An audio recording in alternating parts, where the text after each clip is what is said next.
Assalamualaikum warahmatullahi wabarakatuh. Salam berjumpa kembali dengan saya Andi Suprianto SPSI. Tetap semangat, salam dahsyat, salam hebat luar biasa. Security Indonesia Channel, channelnya Security Indonesia. Pada kesempatan kali ini, seperti biasanya kami akan memberikan sebagai pengetahuan tentang ruang lingkup security ataupun satpam. Tetapi pada kesempatan kali ini kami akan menyampaikan hal yang berbeda. Maksudnya berbeda apa? Yaitu berbeda walaupun kita tidak menjabat sebagai apa yang akan kami sampaikan, tetapi hari ini kita harus memahami, harus mengerti. Apa sih yang akan kami sampaikan? Kami akan sampaikan mengenai tentang presiden direktur. Jadi siapa sih presiden direktur itu? Jadi kita tidak hanya mengerti presiden direktur si A, si B, si C, atau mungkin jabatannya yang disandang oleh si A, disandang oleh si B. Tetapi kita harus tahu siapa sebetulnya presiden direktur itu dan apa tugas dan tanggung jawabnya.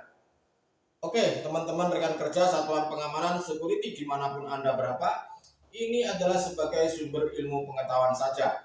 Tapi saya doakan, siapa tahu Anda diijabah oleh Tuhan, doanya menjadi seorang presiden direktur. Amin amin ya robbal alamin.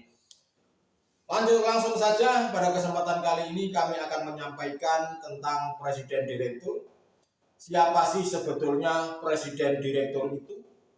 Presiden direktur adalah seorang pimpinan yang tertinggi di dalam suatu perusahaan, di mana seorang pimpinan tersebut adalah orang yang bertanggung jawab memimpin dan mengarahkan perusahaan. Itulah saudara-saudaraku presiden direktur. Lalu apa tugas dan tanggung jawabnya sebagai seorang presiden direktur? Tentu hal ini sangat banyak dan sangat kompleks.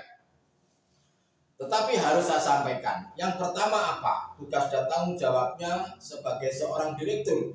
Yang pertama adalah menyusun strategi tentang visi ataupun misi sebuah perusahaan. Lalu yang kedua adalah menjalin hubungan serta kemitraan strategis kepada siapapun untuk menjadi seorang presiden direktur yang bermanfaat bagi banyak orang. Lalu yang ketiga adalah mengatur investasi, alokasi, dan divestasi. Yang berikutnya adalah tugas dan tanggung jawab sebagai seorang direktur memimpin direksi di bawahnya. Lalu yang berikutnya, yang kelima, memastikan bahwa prinsip tata kelola perusahaan itu benar-benar diterapkan dengan baik. Itu yang kelima. Lalu yang berikutnya apa? Tugas dan tanggung jawab sebagai seorang presiden direktur, yaitu yang keenam, membuat rencana pengembangan perusahaan dan usaha perusahaan dalam jangka pendek ataupun dalam jangka panjang. Jadi harus membuat rencana pengembangan perusahaan agar perusahaan itu semakin lama semakin baik, semakin maju dan semakin berkembang. Lalu yang berikutnya itu tugasnya adalah, tanggung jawabnya adalah bertanggung jawab penuh dalam melaksanakan tugasnya untuk kepentingan perseroan dalam mencapai maksud dan tujuannya. Lalu yang berikutnya, yang kedelapan adalah menjalin kerjasama dengan berbagai perusahaan. Itu penting, karena jika kita kerja sendiri, egois sendiri, tidak mungkin perusahaan itu berkembang atau maju. Jadi kita harus menjalin kerjasama dengan berbagai perusahaan. Lalu yang berikutnya, yang kesembilan, seorang presiden direktur bertugas dan bertanggung jawab mengenai tentang kemajuan perusahaannya dan mengkoordinasikan seluruh kegiatan perusahaan. Itu yang ke-9. Lalu yang ke-10 apa? Yang ke-10 memimpin perusahaan dan mengawasi kelancaran perusahaan sesuai dengan tujuan dan kebijakan yang telah ditetapkan.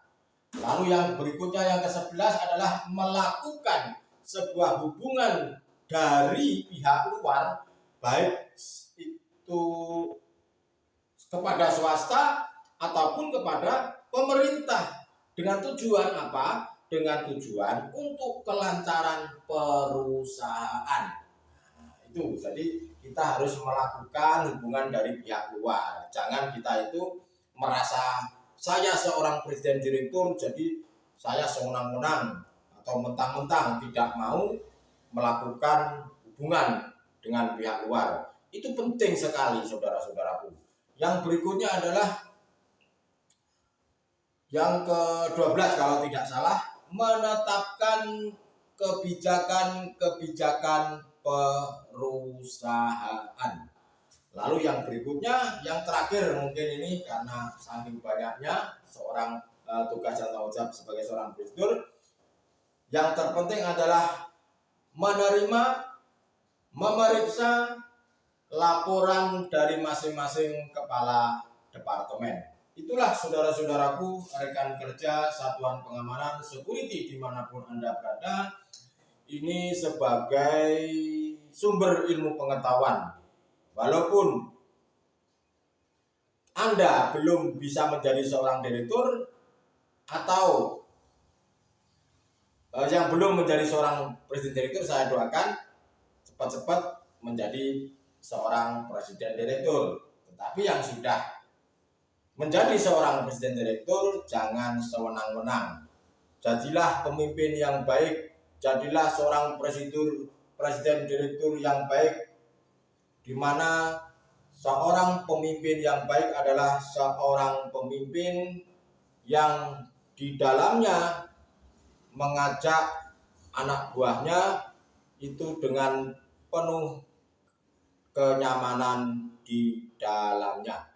Mudah-mudahan Anda dan kita semuanya menjadi seorang direktur yang baik, yang handal, dan profesional. Terima kasih atas waktunya. Mudah-mudahan hal ini bermanfaat. Salam dahsyat, salam hebat luar biasa. Security Indonesia Channel, channelnya Security Indonesia. Terima kasih dari saya, Andi Suprianto, SPSI. Wassalamualaikum warahmatullahi wabarakatuh.